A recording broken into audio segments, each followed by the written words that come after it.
Bismillahirrahmanirrahim. Uh, Today we are going to start chapter number 7, that is about sampling. Before that, we've already talked about chapter in the last lecture. We talked about chapter number 5, which was about research design. So we are expanding research design, and we are going to discuss in detail about samples, right? So this is very important. Sampling is important because it is almost impossible to study the whole population, right? And that is why it is very important to understand sampling, how we select our sample, how to make our sample more representative of our population, how the sample we select gives us result that we can apply that are applicable on the whole population, right? So it's very important part. So you have to pay attention to this chapter. So first thing is we need to select sample, and the reason why do we need to select sample? The very reason is that simply there are sometimes too many cases in the population. We cannot study the whole population. For example, you want to study buying preferences of relating to electronics. So everybody, I mean, if we talk about Pakistan, there are hundreds of millions of users in Pakistan. So it's almost impossible to study all the consumers, and that is why all we can do, and even if we are able to study, if we can conduct a very large study and we decide to go for census, that means census means the study of whole population, still it's not useful. It would take so much time and energy that it is not worth it. So the best thing we can do is we select a sample, and the sample means we take some of the representative of the population and study them and try to derive our results based on sample. So obviously, if you are studying population and you want to draw inferences, you want to draw results, you want to draw estimates about population based on a sample, that would only be possible if the sample is representative of the population, right? As you can see here, you can see different stars here, right? If similar stars are there in the sample, only then this sample would represent the population. However, if there are different types of stars here, let's say, other than stars, there are squares, and there are squares, there are triangles, right? And none of these square and triangle is part of the sample, then obviously you can understand it would not be a representative sample. So let me give you a more simpler example from the real world. For example, you want to study the consumer buying behavior of different income groups, right? Poor, middle class, and elite. And if your sample only include elites, that would not be representative of poor and the middle class. That means it would not be representative of the population, right? So whatever sample we select, it has to be representative, right? We'll go into more detail in the coming slides, right? So that's why it's first thing is we need to understand why we need sample. So it's a valid alternative to census. As I said before, census means the study of whole population. Samples, when we talk about population, the study of the whole population is called census, right? However, it is simply impractical sometimes. As I earlier gave you example, you want to launch a product and you decide to study the whole Pakistan. So what is going to happen? You would finish that study in 2 or 3 years. By that time, another company would have already launched the product, and you would simply be a loser, right? So sometimes it's simply not practical. Other than that, there are budget constraints. Uh, you cannot, do a very large study. You cannot study very large populations because there are budget restrictions, right? Budget constraints. Data collection is not easy. You have to hire people, you have to, all the stationery and photocopying expenses, the time cost, all these costs may be too high if we decide to go for census. Then there are time constraints that restrict data collection. As I earlier talked about this, sometimes you have to complete your study within a very short period of time because you are sitting in the market and there are other competitors who are competing to launch the same product. So you want to launch your product before them. Similarly, if you are doing a research project for your undergrad degree or for your master's degree or your PhD degree, there is, there are time constraints, and you cannot continue to collect data for unlimited time, right? So because of the time constraints, you need to select sample instead of going for the population, right? Similarly, you can results from the data collection are needed quickly because you want to apply those results in certain cases. So because of these factors, it is often not practical to go for census, right? Now, the question is, we already talked about this, that the sample has to be representative. How to make a sample representative of the population? That's a question. There are many barriers. There are many difficulties to select a sample that is truly representative of the population, right? इसकी मैं आपको example ऐसे देता हूँ कि अगर आप for example sample representative नहीं है, आप क्लास में 100 लोग हैं, 100, there are 100 people in the class, right? And you want to do a survey whether people like chocolate flavor of ice cream or not. और आप इत्तेफाक से 3 ऐसे बंदे चुन लेते हैं जो कि कहते हैं we hate chocolate और chocolate flavor, right? और उन 3 बंदों की बेसिस पे आप कह दें मैंने सैंपल लिया था और क्लास जो है ना वो चॉकलेट आइसक्रीम बिल्कुल पसंद नहीं करती। अब हो सकता है कि बाकी जो 97 है उनमें से 90 लोग पसंद करते हो, तो जब सैंपल रिप्रेजेंटेटिव नहीं होगा तो we would get results which are not reliable and which are not representative of the population, right? Now, sampling, so the question is how to do sampling. There are different sampling techniques. We would talk about these techniques in these coming slides.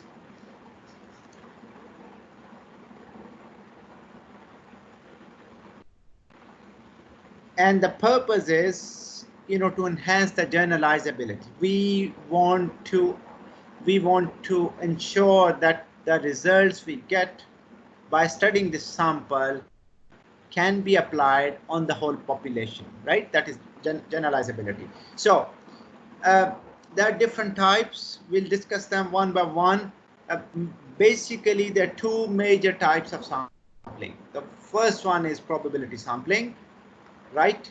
And the other one is non-probability sampling, right?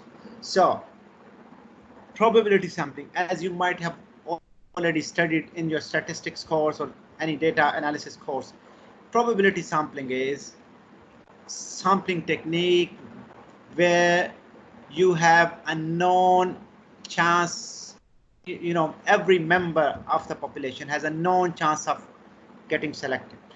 whereas a non-probability sampling is where you do not have the known chance. I'll explain further in the coming details, right?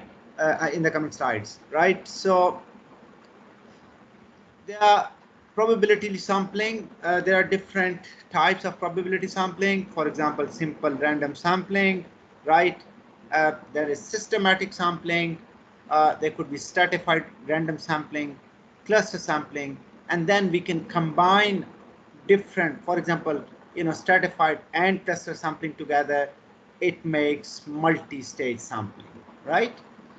So we can choose these sampling techniques individually, or we can use a combination of these, and we call it multi-stage sampling, right? Similarly, non-probability sampling may include quota sampling, snowball sampling, convenience sampling, purposive sampling, which has again different variants like extreme case sampling, heterogeneous sampling, homogeneous sampling, uh, critical case, typical case. So we'll discuss these different types in the coming slides, right? So first thing is, before you decide whether to go for probability sampling or non-probability sampling, the first thing and the very important thing is you should always remember is the sampling frame. What is sampling frame?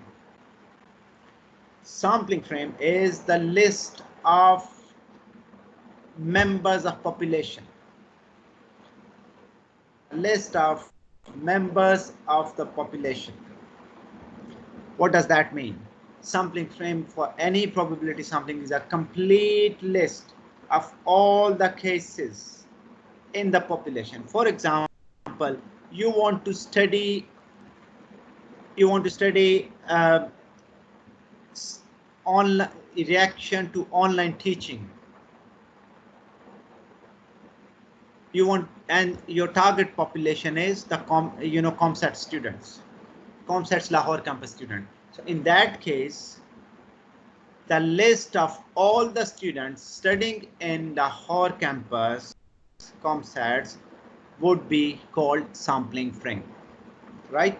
So now you would also realize by this that population does not necessarily mean the population of country. It is the it is your target population, the population you want to study, right? So for example, you want to study all the factories in Lahore. So in that case, your population would be all the factories operating in Lahore. Or you want to study all the you want to study retired people who have been retired from a government service living in Lahore. So in that case, your population would be all the retired people living in Lahore who have been retired from the government service, right? So that is population.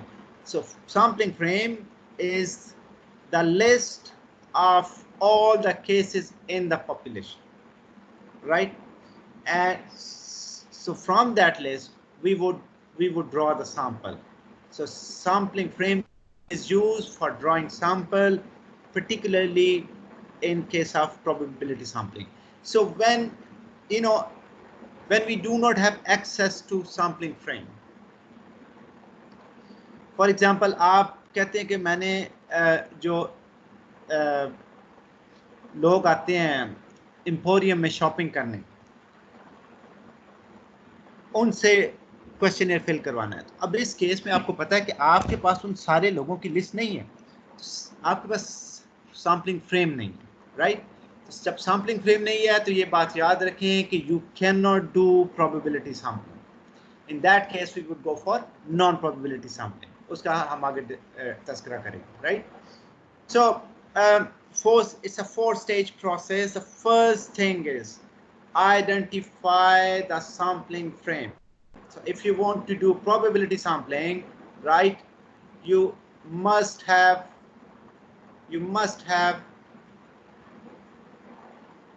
sampling frame. If you do not have sampling frame, then you cannot do probability sampling.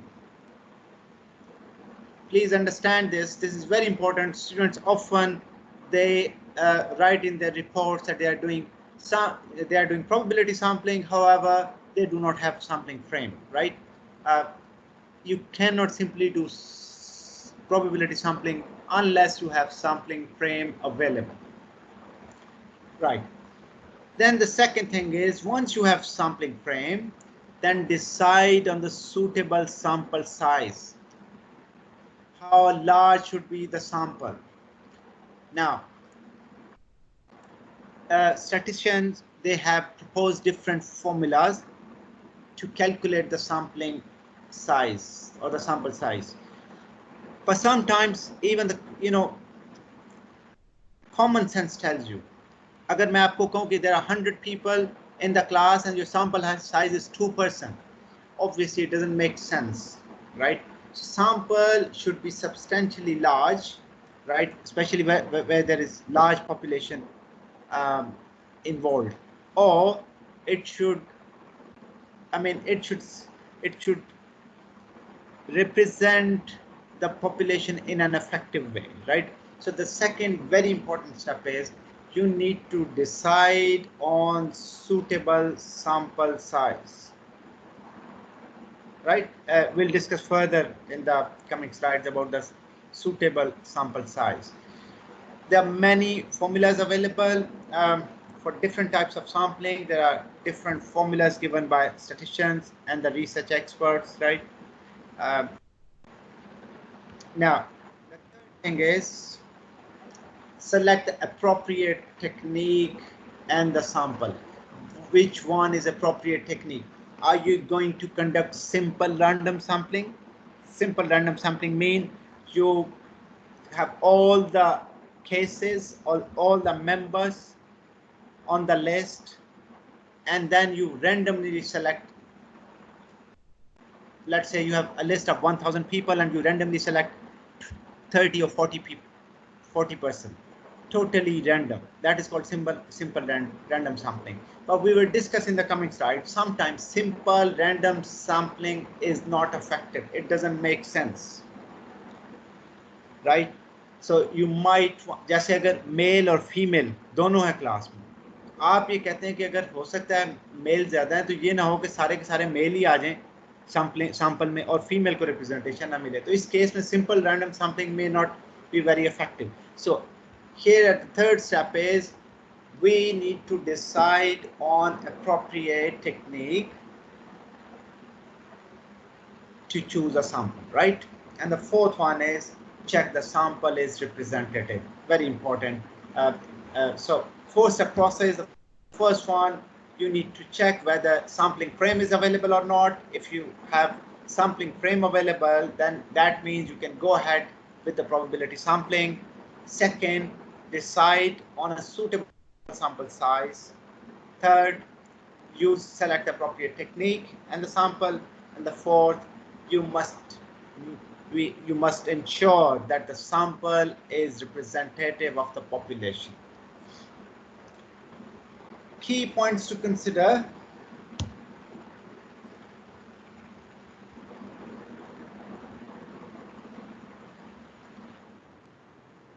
As I said before, sampling is not easy.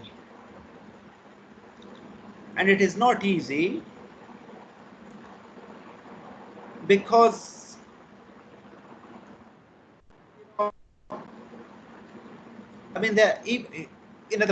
generally probability sampling is considered to be the best form of sampling. Compared with non-probability sampling, generally it is believed that probability sample is more representative of the population. However, obviously, when we are doing probability sampling, we are using a list or the sampling frame, or in other words, a database. Now, problem is that sometimes existing databases may be outdated. There might be new members who have joined the list, but we do not know. For example, if we take population of all the factories operating in Lahore, so that if we go to the Statistical Bureau of Punjab and we ask them to give us the list, they might be providing us a list that is based on the previous year tax return. So we may not have an updated list available. So one of the problem of using existing databases is that sometimes they are not up to date, right? Similarly, problem with the extent of possible generalization. And also not only, I mean, going back to the point, database point, it's not, sometimes they're not up to date. Sometimes they're incomplete. Sometimes they're inaccurate, right? And so we are not sure whether the sampling frame we are using, it is really an accurate and up-to-date database or not, right? So the second thing is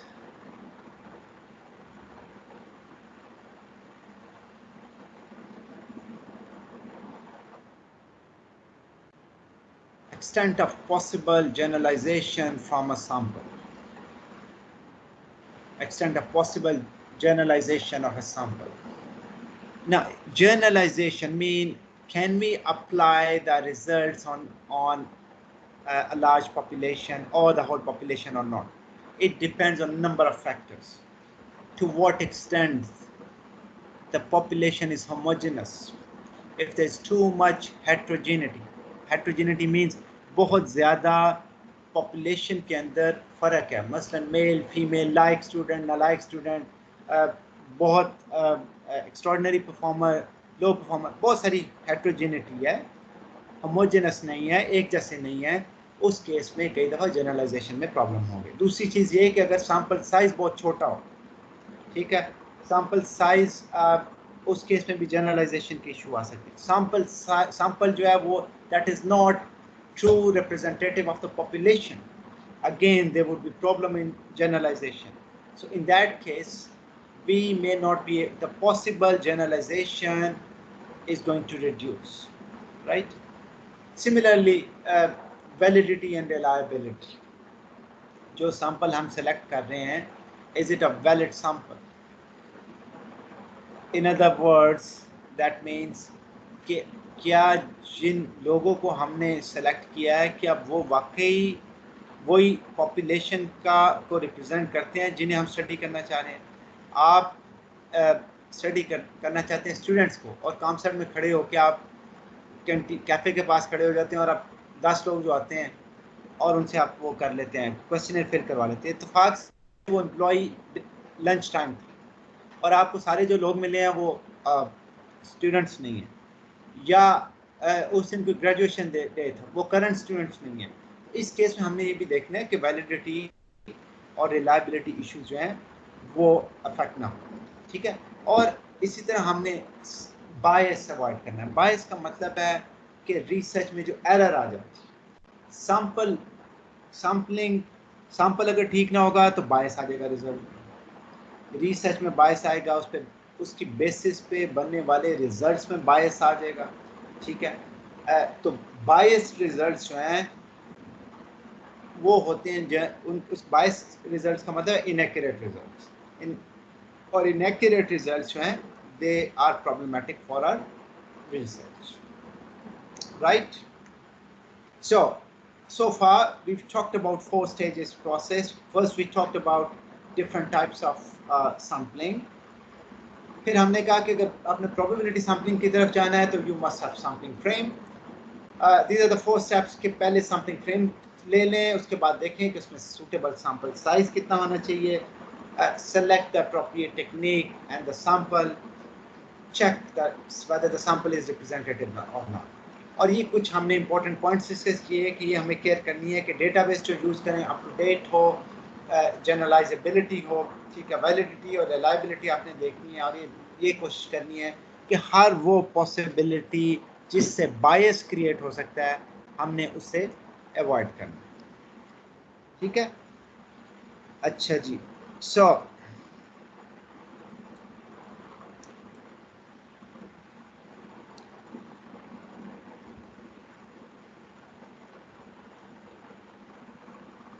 ये further इसकी detail chapter number 11 में भी कुछ दी हुई है। अब दूसरा important issue है चॉइस ऑफ सैंपल साइज। दूसरा इंपॉर्टेंट चीज है जो बहुत इंपॉर्टेंट कि सैंपल साइज कितना होना चाहिए। The first thing is confidence needed in the data. अब स्टैटिस्टिकल लैंग्वेज में आपने पढ़ा होगा कॉन्फिडेंस इंटरवल, ठीक है। आप सिग्निफिकेंस, उसे डिफरेंट टेस्ट होते हैं जो सिग्निफिकेंस टेस्ट करते हैं। आपको किस हद तक आप कॉन्फिडेंट होना चाहते हैं कि जी जो मैंने सैंपल सेलेक्ट किया है उसका मीन जो है that is similar to the mean of population. In simpler words, to what extent my sample, the cases selected in the sample are similar to the cases in the population, right? So sample आपने decide करना है। पहली चीज ये कि confidence level, right, that is level of certainty, right? Level of certainty that is the characteristic of the data collected, right? दूसरी चीज है margin of error. Margin of error to tolerate, that is accuracy you require for any estimate made from your sample. Accuracy, किस हद तक error आपको बर्दाश्त है। मतलब आप कई दफ़ा एक ऐसी स्टडी कर रहे थे, आप जनरल आइडिया लेना चाह रहे हैं, आप कहते हैं बहुत एक्यूरेट रिजल्ट नहीं भी आएंगे तो कोई बात नहीं, लेकिन अगर आपने ये चीज़ स्टडी करनी है कि जनाब ये वाली मेडिसिन देंगे तो कितने बंदे ठीक होते हैं और कितने बंदे से मर जाते हैं, तो इस केस में आपको you need very high accuracy, ठीक है। आपने अपनी रिसर्च ऑब्जेक्टिव्स को देखना है कि उसको ऑब्जेक्टिव्स को देखते हुए रिसर्च की टाइप और नेचर को देखते हुए आपने ये डिसाइड करना है कि आपको margin, what is the margin of error you can tolerate.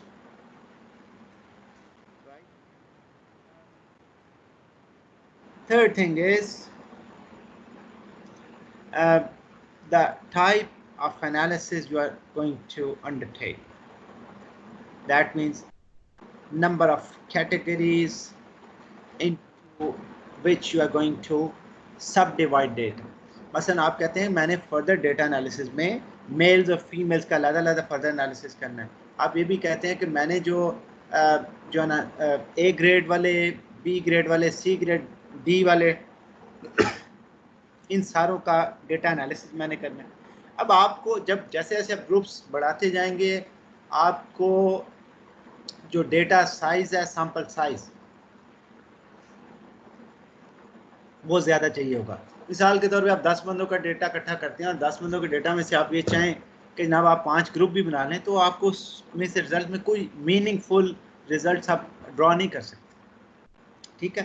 तो ये भी आपने देखना है कि आप कितने सब ग्रुप्स में डिवाइड करना चाहते हैं, कितने किस तरह की स्टैटिस्टिकल टेक्निक्स आप यूज़ करना चाहते हैं, ठीक है। और उससे उस स्टैटिस्टिकल टेक्निक की रिक्वायरमेंट क्या है, उन सारी चीज़ों को जहन में रख के आपने ये डिसाइड करना है कि आपने टाइप ऑफ एनालिसिस कौन सा करना है, उसके लिए आपको कितना सैंपल साइज चाहिए। और लास्ट चीज़ ये है कि size of target population from which you are going to draw the sample. अब पॉपुलेशन है अगर 5000 लोग और आप उसमें से 5 बंदे सैंपल ले लेते हैं तो ऑब्वियसली इट्स नॉट सफिशिएंट।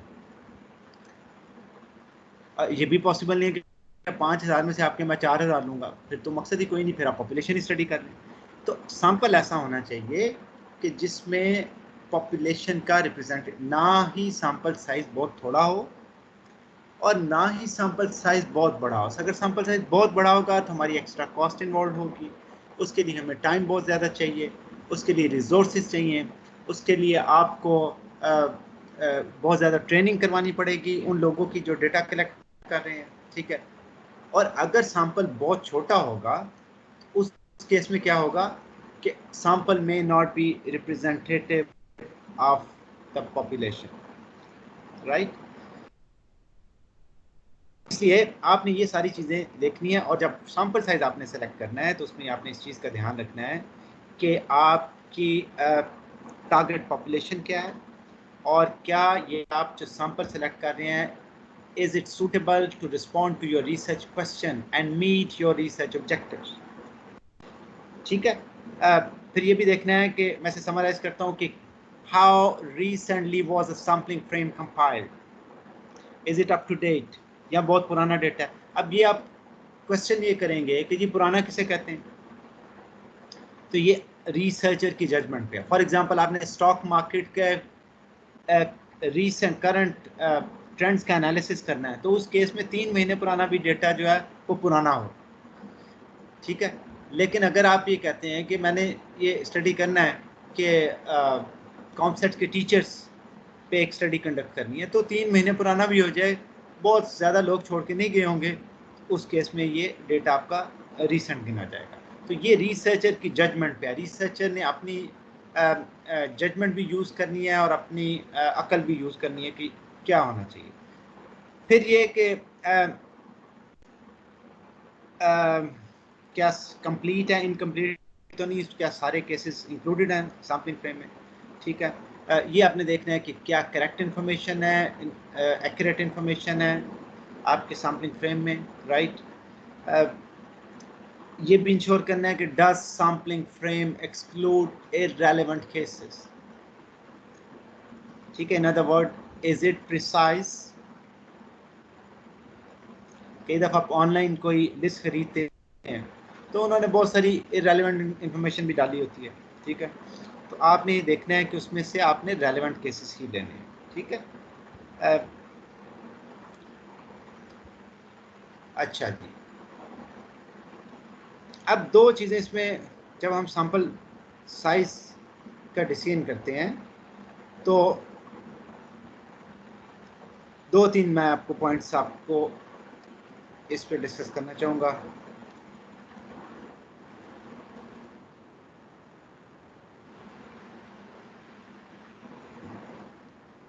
और वो आपकी स्लाइड्स में तो नहीं दी हुई, लेकिन आपकी बुक में ये मेंशन है चीज़ें, आप इसे प्लीज़ देखिएगा. एक तो ये कि जिसे हम कहते हैं, बड़ा मशहूर है, इसे कहते हैं central limit theorem. Central limit theorem.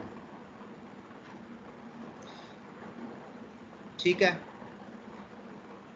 Central limit theorem क्या कहता है कि जनरली जो बड़ा सैंपल है, बड़ा को आमतौर पे कह देते हैं जनरली केसेस में, अगर पॉपुलेशन इमोजिनस हो, डिस्ट्रीब्यूशन नॉर्मल हो, तो हम कहते हैं कि जी 30 से बड़ा सैंपल जो है डिस्ट्रीब्यूशन वो नॉर्मेलिटी की तरफ जाना शुरू हो जाती है. ठीक है,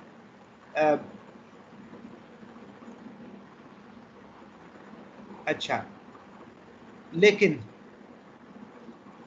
यानी और इसमें ये भी बड़ा इंपॉर्टेंट है कि आप फॉर एग्जांपल आपकी सैंपल में सब कैटेगरीज है, तो हर सब कैटेगरी में 30 केसेस होने चाहिए.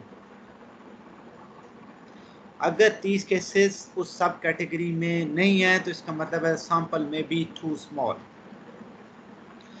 बहुत सारे सॉफ्टवेयर्स हैं, अब आपको ये काम कर देते हैं, वो आपको नॉर्मेलिटी कैलकुलेट कर देते हैं, आपको बता देते हैं whether your data is normal और नॉट. राइट, दूसरा चीज़ ये कि ऑब्वियसली क्यों हम ये करते हैं, इसलिए हम करते हैं कि हम ये कहते हैं कि जी ज़्यादा से ज़्यादा रिप्रेजेंटेटिव हो हमारा सैंपल हमारी पॉपुलेशन. ठीक है, अब पॉपुलेशन की स्टडी को मैंने बताया आपको हम क्या कहते हैं, सेंसस, और सैंपल की स्टडी को क्या कहते हैं, स्टैटिस्टिक्स. जब आप स्टैटिस्टिक्स सारी की सारी पॉपुलेशन के अगर आपने रिजल्ट एनालाइज कर दिए तो स्टैटिस्टिक्स के टेस्ट रन करने का फ़ायदा ही कोई नहीं. हम जिस चीज़ को कहते हैं statistical inference, basically that is inferring, अखज़ करते हैं, थोड़े से सैंपल से हम अखज़ करते हैं, उससे एस्टिमेट करते हैं the result of the whole population. That is what statistics is all about, right? So statistical inferences or statistical inference allows you to calculate how probable it is that your result are representative of your result from a sample are representative of the population, right? अच्छा, अब जब हम कहते हैं कि representation हमने देखनी है,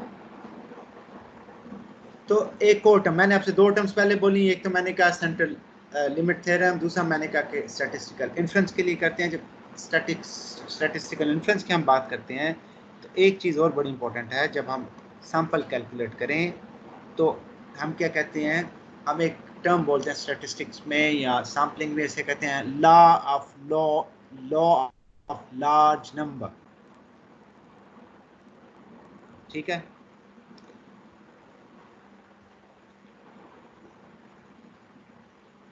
इसका मतलब यह है कि जितना सैंपल बड़ा होगा, ठीक है, उतना ज्यादा वो टोटल पॉपुलेशन का ज्यादा रिप्रेजेंटेटिव होगा।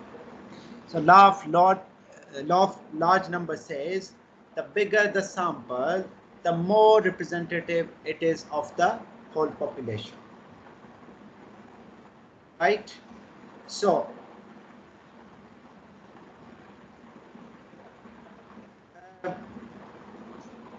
however, the problem is, I've already talked about that. The problem is we sometimes cannot select the whole sample. The reason is we cannot select a very large sample, right?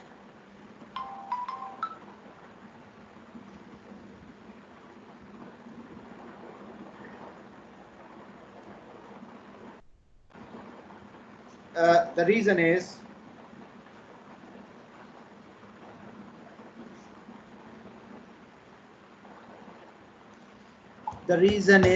the cost factors and the other factors we've already talked about, right? Now, the next thing is, so once we know, sample size, when we are going to make choice of the sample size, as I said before, it is influenced by the confidence needed in the data, margin of error to be tolerated, types of analysis, and the size of the population. Now, another thing is, another type of bias is importance of response rate. एक तो चीज हमने ये discuss कर दिया, अगर हम sample size छोटा रखेंगे तो बहुत सारे लोग मिस हो जाएं, इसलिए वो शायद पॉपुलेशन को रिप्रेजेंट ना करते हैं। लेकिन इसका दूसरा एस्पेक्ट भी है, आप बहुत बड़ा सैंपल लेते हैं और उसमें से बहुत ज़्यादा लोग जो है वो रिफ्यूज़ कर देते हैं। यानी आपने लाहौर की फैक्ट्रीज का एक लिया, पॉपुलेशन थी आपकी, और आप बगैर किसी वाकफियत के हर फैक्ट्री में चले गए, उन्हें कहा जनाब हमें डेटा दे दो, उन्होंने से बहुत ने कहा हम आपको जानते ही नहीं, डेटा नहीं देंगे। तो उस केस में नॉन रिस्पॉन्स की वजह से बहुत बड़ा एरर आ जाएगा, जो कि अगेन प्रॉब्लमेटिक है। ठीक है, so non respondents and the analysis of refusal, ये भी हमें देखना है कि नॉन रिस्पॉन्स रेट किस वजह से आ रहा है। अगर नॉन रिस्पॉन्स रेट बहुत ज़्यादा है तो इस केस में हमारे पास यानी हमारा सैंपल बहुत अच्छा नहीं रहेगा। अब नॉन रिस्पॉन्स दो तीन तरह के हो सकते हैं। एक है कंप्लीट रिफ्यूज़ल, आप उसके पास बंदे के पास गए, उसने कहा मैंने नहीं भाई सर्वे मैंने फिल ही नहीं करना। दूसरा ये हो सकता है वो उसने ब्रेक ऑफ उसे कहते हैं।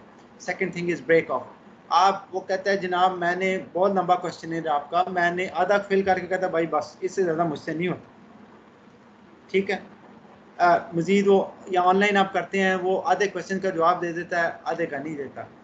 तीसरा हम कहते हैं पार्शियल रिस्पॉन्स, कि 50% से तो ज़्यादा फिल किया है लेकिन कोई 20-30% फिर भी खाली छोड़ गया। और चौथा जो सबसे अच्छी सिचुएशन है वो क्या है, कंप्लीट रिस्पॉन्स। ठीक है, तो जो नॉन रिस्पॉन्डेंट रिस्पॉन्स है ये डिफरेंट कैटेगरी में हो सकता है। एक ये है कि टोटल नॉन रिस्पॉन्स, दूसरा ये है कि सब्सटेंशियली इनकम्प्लीट और ब्रेक ऑफ, तीसरा partial response, and the fourth one is the complete response. ठीक है, अब जब नॉन रिस्पॉन्स की हम बात करते हैं